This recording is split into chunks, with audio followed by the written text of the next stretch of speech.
जेन प्रेमी प्रेमिका मन यहाँ आके माया के बंधना बांधते, तेन जन्म जन्म पर एक दूसर के हो जथे।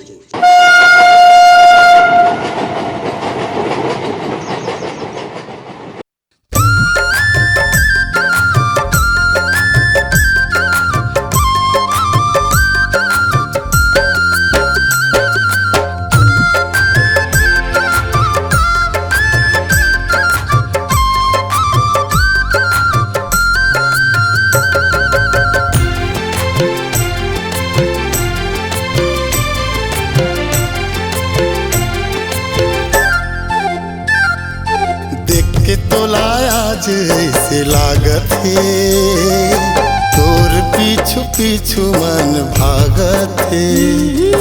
देख के तो लाया जैसे लागत है, तोर पीछू पीछू मन भागत है। कब याद मोर चिड़ैया मोर घर गूंदिया, कब याद मोर चिड़ैया मोर घर गूंदिया। बोला देख के नैना गही गही जागत है, देख के तो लाया जैसे लागत है, तोर पीछू पीछू मन भागत है। देख के तो लाया जैसे लागत है, तोर पीछू पीछू मन भागत है।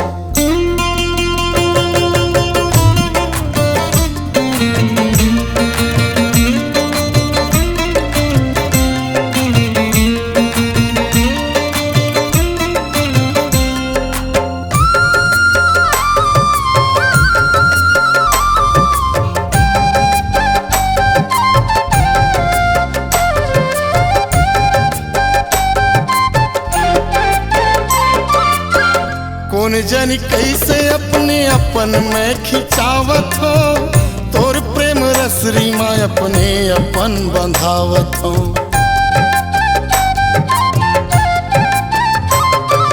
जादू भरे नैना का मोहनी है तोरे आभा माँ, सुध बुध मोर हजागे फंस गे हो तोर गाभा माँ। ले ले बैहा माँ तरसत मोर पियस हा चोलला, ले ले बैहा माँ तरसत मोर पियस हा चोलला। तोरे अगोरा माँ सगरो जिंदगी काटते, देख के तो लाया जैसे लागत है, तोर पीछू पीछू मन भागत है। देख के तो लाया जैसे लागत है, तोर पीछू पीछू मन भागत है।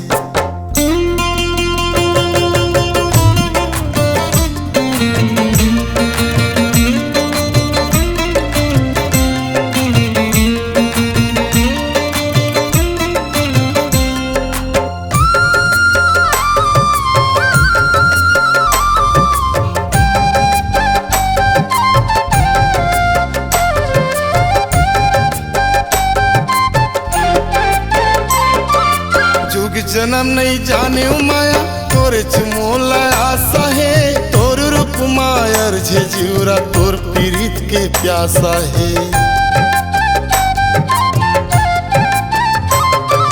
भटकत मोर काया अपन संग माँ संघार ले, प्रेम सागर के गहरी महूला उतार ले। गावे सुर बैहा प्रेम सुर तोर संग माँ, गावे सुर बैहा प्रेम सुर तोर संग माँ। विधि विधना तोर संग मोला फांदत है, देख के तो लाया जैसे लागत है, तोर पीछू पीछू मन भागत है। देख के तो लाया जैसे लागत है, तोर पीछू पीछू मन भागत है।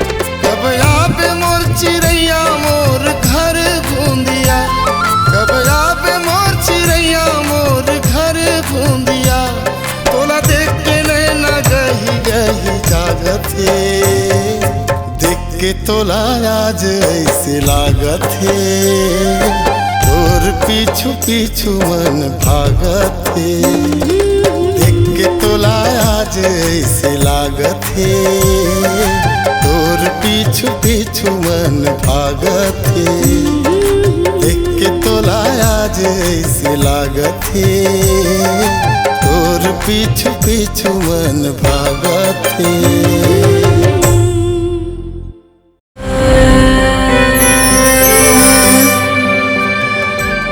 नए नए गाने देखने सुनने के लिए सृजन म्यूजिक गोरेलाल बर्मन चैनल को सब्सक्राइब करें।